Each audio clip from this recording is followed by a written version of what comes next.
demokrasi dan kebebasan sivil dinafikan. Pengisytiharan darurat selasa lalu dianggap sebagai memudaratkan demokrasi berparlimen dan menyerang kebebasan sivil kerana tindakan kerajaan yang menggantung sidang parlimen dan Dewan Undangan Negeri DUN selama tempoh darurat. Pertubuhan Masyarakat Sivil CSO berkata artikel 150 Perlembagaan Persekutuan menunjukkan tiada keperluan untuk memberikan kuasa eksekutif kepada Tan Sri Muhyiddin Yassin, terutama ketika Perintah Kawalan Pergerakan PKP telah diumumkan pada malam sebelumnya. Menurutnya ini adalah perkara yang amat membimbangkan kerana tiada lagi sebarang mekanisme semak dan juga imbang dalam kerajaan. Walaupun kita berpendapat krisis kesihatan awam harus ditangani segera di bawah undang-undang seperti PKP, kuasa eksekutif yang keterlaluan dengan tiadanya pengawasan dari Parlimen atau DUN adalah satu tragedi buruk dalam pemerintahan negara. Pemisahan kuasa adalah kunci kepada pemerintahan yang demokratik. Sebarang fungsi dan kuasa pemerintahan yang tertumpu dalam satu badan tunggal harus diteliti dengan sangat berhati-hati. Ketiadaan semak dan imbang memungkinkan akan berlakunya penyalahgunaan kuasa dan pengurangan hak rakyat yang telah dijamin oleh perlembagaan, katanya dalam satu kenyataan hari ini. Pertubuhan CSO for Reform itu juga menuntut agar kerajaan menegakkan hak asasi manusia serta tidak menggunakan COVID-19 sebagai alat membenarkan darurat bagi melemahkan demokrasi dan kebebasan sivil.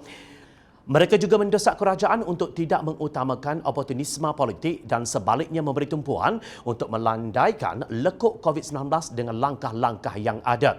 Selain itu, mereka menggesa orang ramai untuk turut menunjukkan perasaan tidak puas hati secara atas talian terhadap tindakan yang dimulakan oleh Perdana Menteri dengan menyertai kempen menggunakan tanda pagar bantah darurat Muhyiddin.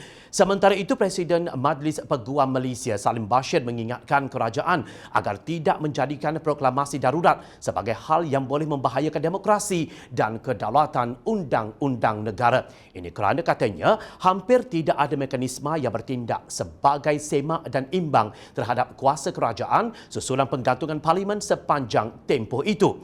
Kami berharap bahawa mana-mana undang-undang yang dimaksudkan oleh eksekutif untuk tujuan memperkuatkan penguatkuasaan bagi mengekang penyebaran COVID-19 tidak akan berlaku terlalu keras.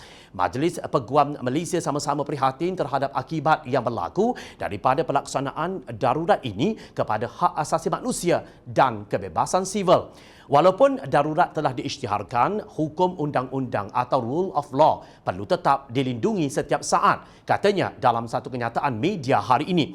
Pada masa sama, beliau berkata langkah-langkah penjagaan kesihatan dan tahap sanitasi yang memuaskan sebenarnya sudah cukup untuk diterapkan di bawah undang-undang sedia ada tanpa perlu membuat permintaan pengisytiharan darurat. Menurutnya, biarpun darurat akan bertindak menghentikan segala kemelut politik, namun ianya akan memberi kesanan besar kepada sempadan negara termasuk ekonomi dan hak dalam perlembagaan. Badan Peguam Malaysia juga meminta agar kerajaan dan parti-parti politik untuk mengutamakan kesejahteraan rakyat dalam mengekang penularan COVID-19. Rakyat semua perlu celik mata mana yang baik dan mana yang buruk. Ini negara kita. Kita kongsi secara bersama. Kita daulatkan undang-undang dan kita sanjungi perlembagaan. Sesuatu yang sah dari sudut perlembagaan, kita sebagai rakyat berhak untuk bersuara.